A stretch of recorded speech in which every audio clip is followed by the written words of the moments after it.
HB 660, commissioned to study the Division of Rehabilitation Services. Delegate Guyton. Thank you so much, Mr. Chair. Do we need to get up and stretch, everybody, or are we okay? I might, if that's okay. So I am here again, Delegate Michelle Guyton, District 42B, Baltimore County. Thank you, Mr. Chair and members of the committee for your patience today. This bill is something you may not have heard before. You may not have even heard of the department before, which is why I bring it before you. So I am asking for a favorable report for House Bill 660, which is the Student Job Training Reformation Act. There is an organization, a division of the Maryland State Department of Education that most of us refer to as DORS, Division of Rehabilitation Services. If you have never heard of that and you don't know what it is, you are in great company because most people have never heard of it. It was established in its current form in 1992. And it's actually been around, though, since 1929 as a division of vocational rehabilitation. Now, this is one of the longest lasting initiatives in state government, almost 100 years. I can't do math well. And it also, and this is really important, has one of the most significant budgets. So DORS has 42% allocation of the Maryland State Department of Education budget, and yet hardly anyone is aware of its existence. Very few are aware of its mission, and anyone who's dealt with it, however, is often aware of its struggles. Right? So DORS has been flying under the radar for a very, very long time. And while I respect our colleagues at the Maryland State Department of Education and the work that the superintendent for DORS has attempted to do over the years, I'm also very concerned, as I hope you should be and will be, about the efficiency of that department and whether they're actually achieving their goals. So the mission of DORS is to actually assist individuals with disabilities in pre-employment transition services coming out of school and finding long-term employment. They also help rehabilitate adults who have had accidents or become blind later in life. We have an example right now that I've been contacted by someone who was in prison for 20 years.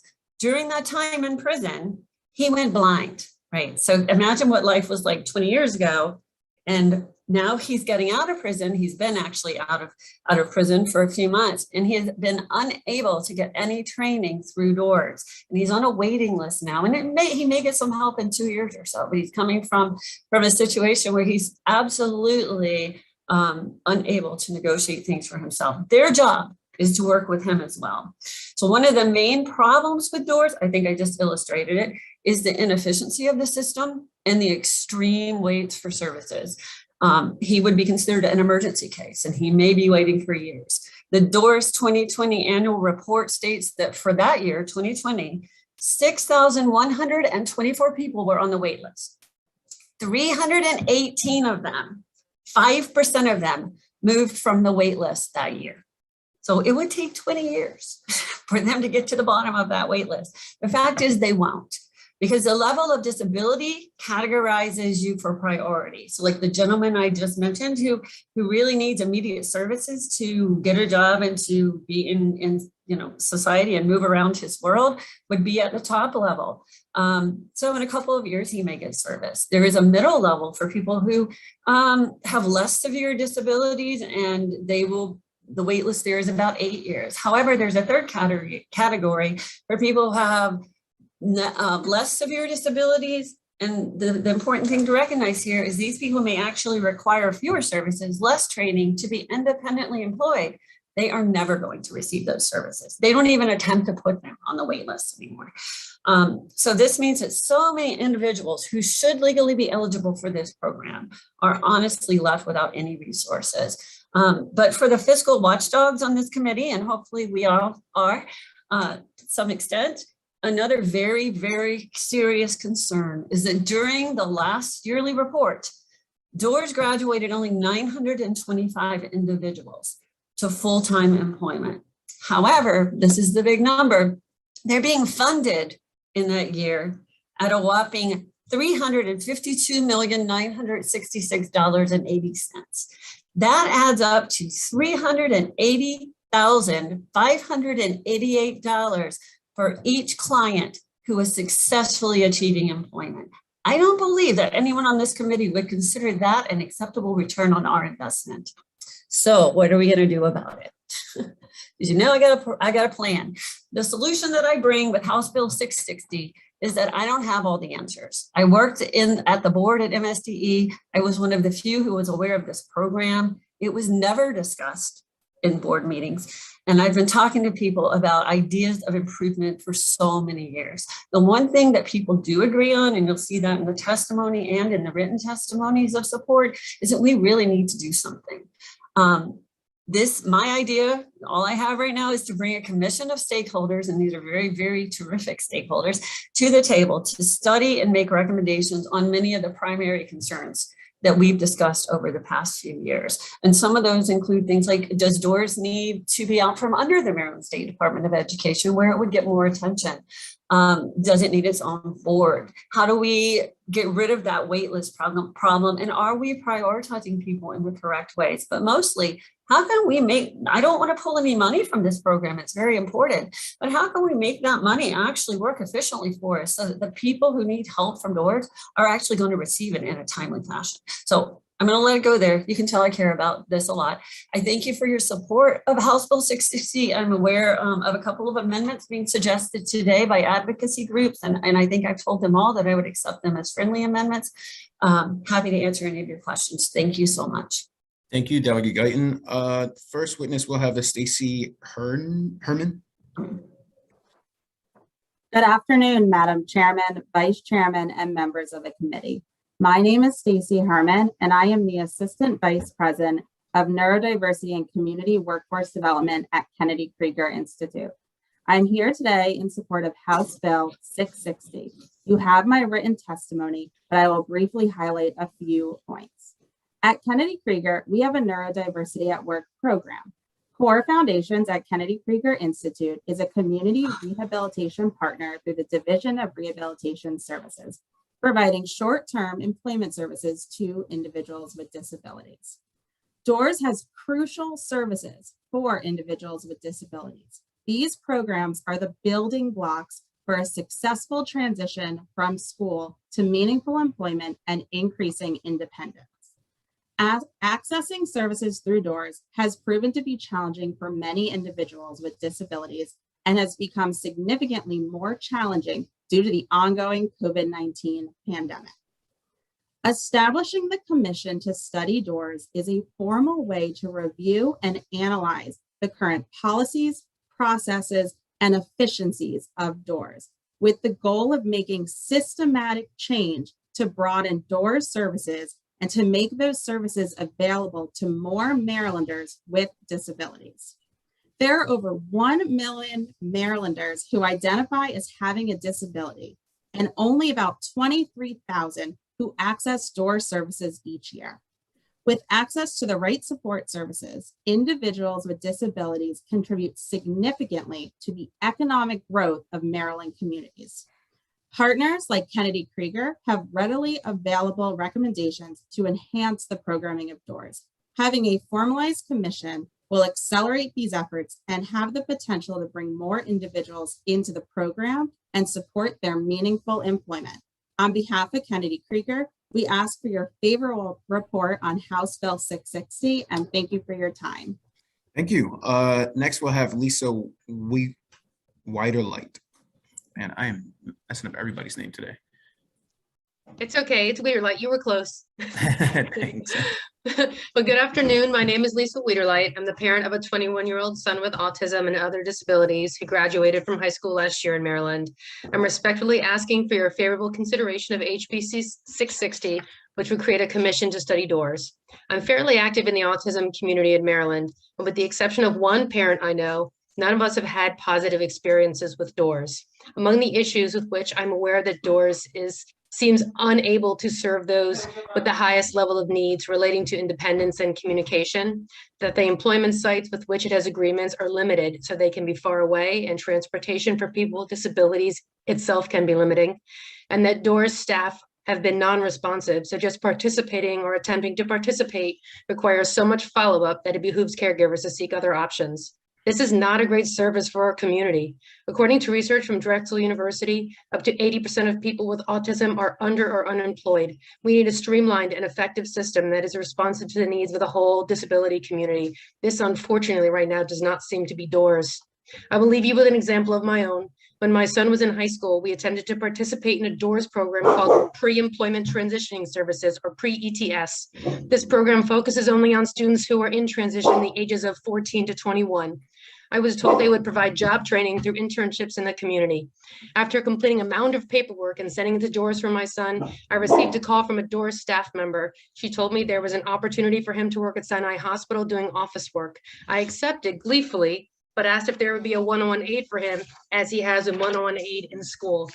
Also, I told her that he has epilepsy and really can't be left alone right now, as well as having some, at the time, communication issues. The DORS staff member told me she'd check and get back to me, but she never did. I was shocked and dismayed a few weeks later to receive a letter that said that my son was being disenrolled in the program. I then called a DORS supervisor, and that DORS staff person said he would be re-enrolled. However, we never received any further calls or communication about my son participating in the program. DORS website clearly states DORS helps people with disabilities who want to work. I can only tell you that is not what happened in my son's case, and not in the cases of my autism parent friends. I hope the commission's work that will result in a positive and effective change for the disability community at DORS. Thank you for your consideration. Thank you. Megan Collins. Good afternoon again. My name is Megan Jones now, and I am a staff attorney with Disability Rights. I'm just messing up everybody's name again. Oh, no, it's me. I messed up. My No, my okay, account is old on my MGA. I'm a staff attorney with Disability Rights Maryland, the state's protection and advocacy organization tasked with advocating for the legal rights of people with disabilities throughout the state. We support House Bill 660, and we've proposed a few amendments. We appreciate the purpose of the bill to create a commission to study and evaluate the operation of DORS. This effort is much needed, as many students with disabilities are not able to access or are not able to easily access services from DORS. Currently, DORS serves individuals with disabilities through the process Delegate Guyton described, known as order of selection, and only individuals with the most significant disabilities are able to get services promptly. Though, as she noted, there is a large waiting list even for that. Because full DORS services are not available to most students following graduation, and because the quality of transition services is so variable across the state, many students with disabilities throughout the state who don't have the most significant disabilities are left in a void when they leave high school, prepared neither for employment nor for post-secondary options, and without supports they need to be able to access any opportunities. Additionally, graduates with disabilities in more rural and remote areas of the state have even fewer opportunities available to them. With regard to the amendments we support, DRM appreciates being included as a member of the commission this bill would create. However, the protection and advocacy system actually includes a number of federally created programs. We host all of those programs except one, called the Client Assistance Program, which is actually a protection and advocacy program specifically for individuals dissatisfied with vocational rehabilitation services. We used to house this Client Assistance Program. However, it is now housed within DORS. DRM appreciates being a member of the commission and would suggest that House Bill 660 be amended to include the Sister Protection and Advocacy Agency, CAP, as a representative of DORS consumers as a member of the commission. We also support amendments brought forward by the education. Ms. Jones, can you have your last line, please, for us? We also support the amendments brought forward by the Education Advocacy Coalition, but overall support the bill. Thank you. Thank you very much. We'll go to Rachel London. Good afternoon, Mr. Chair, members of the committee. I'm Rachel London. I'm the Executive Director of the Maryland Developmental Disabilities Council. We are a statewide policy organization that creates change to make it possible for people with developmental disabilities to live the lives they want with the support they need. As you've heard, DORS provides critical services, or should be providing critical services. And you have my written testimony. I'm not going to repeat everything. But the commission this bill creates would take really important steps to make sure more people with disabilities get the services and supports they need through a more efficient and effective system.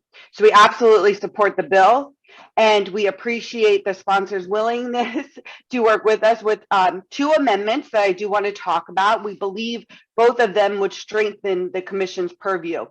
The first is to add the Department of Disabilities as a required member of the commission. And the second is to add some language around that the commission shall evaluate, make recommendations on ways to enhance the capacity of DORS to serve more people through a thorough review of the Workforce Technology Center and ways to provide more inclusive work-based experiences. This is really important because for those of you that don't know, the Workforce Technology Center is a segregated center in Baltimore. Makes it not accessible to everyone. And for those that it is accessible to, we already know there's more inclusive ways to provide similar services and supports. So exploring ways to reimagine the services that the Workforce Technology Center does provide, they could prove to be more cost effective. So we do think an evaluation of that specifically should be included. But for all of those reasons, we absolutely support this bill. Again, thank the sponsor and happy to answer any questions and look forward to the work of the commission. Thank you. Our last speaker will be Ellen Caligari. Thank you, Mr. Chair and committee members. And I want to say I'm so grateful to Delegate Guyton for bringing this important legislation forward. I've been working on behalf of individuals with disabilities for over 4 decades, which tells you a little bit about how old I am. Back the beginning when I was an assistant attorney general, I dealt with DORS. And now as a private attorney, I represent individuals with disabilities throughout. I'm here today to testify on behalf of the Education Advocacy Coalition, which is a coalition of approximately 40 organizations and individuals concerned with education for individuals with disabilities.